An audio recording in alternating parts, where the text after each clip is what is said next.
Tulong Ning. Aray, ang sakit. Aray. Pero may baon lagi akong ganito pa gusto ko gamitin mo sa pag-aaral mo. Opo. Ha? Bakit gusto mo maging doktor? Sa 3 oras na paghihintay, magkukunwari ulit tayo na natumba yung motor dito. Tulo na yung gasolina ko, guys. Nakudan ko muna. At dito nga ay magpapanggap tayo na tumalapon. At susubukin natin ang pagiging kaibaitan ng mga taong dumaraan dito. Mukhang may parating na. Sakit ng paa ko. Aray, hindi tayong tulong.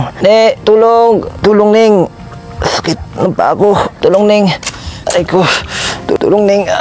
Aray! Ang sakit! Aray! Sakit ng paa ko, Ning! Bakit po kayo nahulog dyan, kuya? Ano po nangyari? Motor ko kasi tumalsik ako eh. Buti, tinulungan mo ako, Ning. Pwede bang pakapit ang helmet ko? Ha? Okay po. Napasok ka pa ba? Opo. Kanina pa kasi ako naghihintay dito eh. Wala pang natulong sa akin dito. Tulungan mo ako magbuhat itong motor ko dito. Opo. Ayun o, kanina pang natagas yung gasolina ko eh. Opo. Akin yung helmet ko. Sakit ng ano ko. Malayo ba yung inyo dito? Lang po. Doon lang. Pwede bang tulungan mo ako dito? Diba?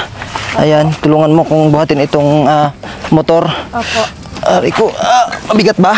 Yan. Sige pa, aray ko. Ang lalayo pala ng mga bahay-bahay dito, no? Opo.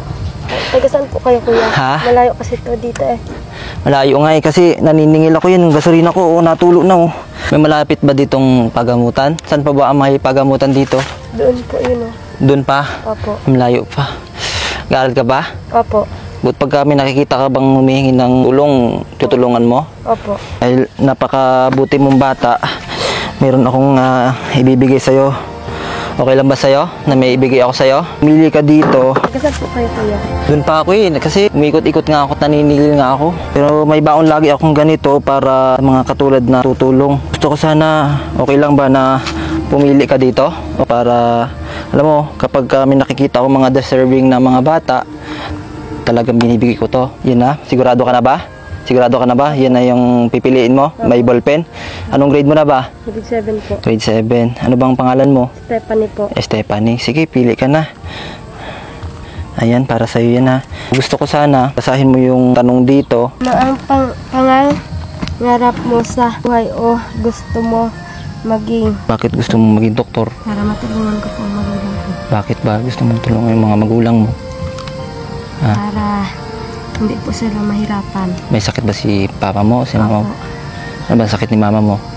May sakit po sa ano, Saan? mga ubo. May sakit sa ubo? Opo. Sa dibdib? Opo. Lagi bang tinatanong kaso si mama mo? Opo. Ano yung napainom niyang gamot? Opo, napainom po din naman po. Napainom niya ng gamot? Opo. So tinutulungan mo lagi si mama mo? Opo. Naalagaan mo? Opo. So actually kasi hindi talaga ako na-aksidente. Hindi ako natumba. Kunwari natulo lang yung gasolina. Sana gusto ko gamitin mo sa pag-aaral mo. Opo. Ha? Opo. Salamat sa'yo. Opo sa tulong niyo po sa akin. Pambaon mo yan ha. Opo. So guys, natulungan na naman tayo. Salamat sa'yo!